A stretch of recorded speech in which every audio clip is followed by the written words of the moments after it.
Good morning. Ashadhi Ekadashi निमित्त सर्वांना हार्दिक शुभेच्छा. एकादशी म्हटले की सर्वांच्या घरी शाबू येतोच, पण शाबूमध्ये ऑइल असल्याने शाबू पचायला पण आधीच खूप हेवी असतो आणि तो लवकर पचत नाही. त्यासाठी आज आपण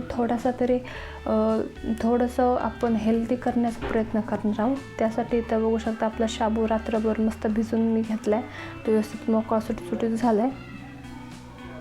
तर इथं आपण अर्धी वाटी भाजलेले शेंगदाणे घेतलेत आणि असं मस्त झणझणीत करायचं. त्यासाठी खूप साऱ्या लवंग्या मिरच्या घेतल्यात. तर ह्याचं आपल्याला वाटण करायचं आहे. तर हे बघू शकता ह्या पद्धतीने आपलं वाटण झालं आहे. मोठालाच मी वाटण घेतलं आहे. कढई गरम झाली हलकी की त्याच्यामध्ये आपल्याला सगळं मोकळा करून शाबू टाकून द्यायचा.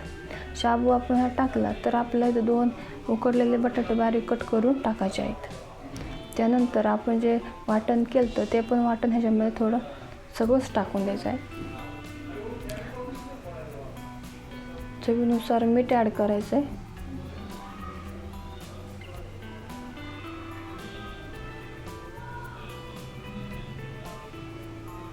तर आपला सगळा शाबू आहे तो एकदम असा मिक्स करून घ्यायचा आहे. गॅसची फ्लेम कमी ठेवायची आहे. जर आपण फुल ठेवली तर खाली असं चिटकल. व्यवस्थित मिक्स झाला तर मग नंतर गॅसची फ्लेम फुल करायची आणि त्याला सारखं आपल्याला हलवत राहायचं. हलवल्याने काय होतं की साईडनं जे चिटकलेला असतो शाबू तो निघतो.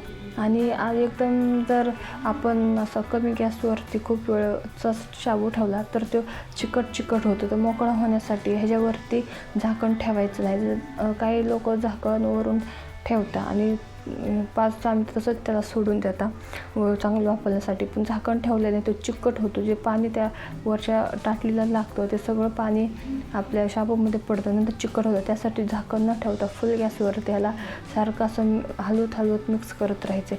बघू शकता आपला शाबू ऑइल फ्री किती मस्त मोकळा सुटसुटीत झाला आहे. तुम्ही हा शाबू नक्की एकादशीला ट्राय करून बघा. हलका फुलका आणि तेल नसल्यामुळे थोडासा आपलं हेल्दी पण म्हणता येईल. तर हे बघू शकता आपला शाबू रेडी झाला आहे. लिंबासोबत खा किंवा दह्यासोबत खा, एकदम मस्त लागेल. तर एकदम झणझणीत शाबू आहे. तर ह्याच्यासाठी काहीतरी स्वीट झालं पाहिजे. तर त्यासाठी उपवासाची मी तर खीर बनवली आहे. तर ही आहे रताळ्याची खीर. तर कशी बनवायची तर मी चॅनलवरती माझी अपलोड केली आहे. तिथं जाऊन तुम्ही नक्की बघू शकता. तर बघू शकता किती मस्त अशी घट्ट दाटसर आपली खीर रेडी झाली आहे आणि खीर खायला खूप स्वादिष्ट लागते. नक्की ट्राय करून बघा. तुम्ही एक वेळी केली तर प्रत्येक तुम्हाला जेव्हा उपवास होतो तेव्हा तुम्ही ही खीर नक्की खाल. तर हा व्हिडिओ कसा वाटला मला कमेंटमध्ये सांगायला विसरू नका.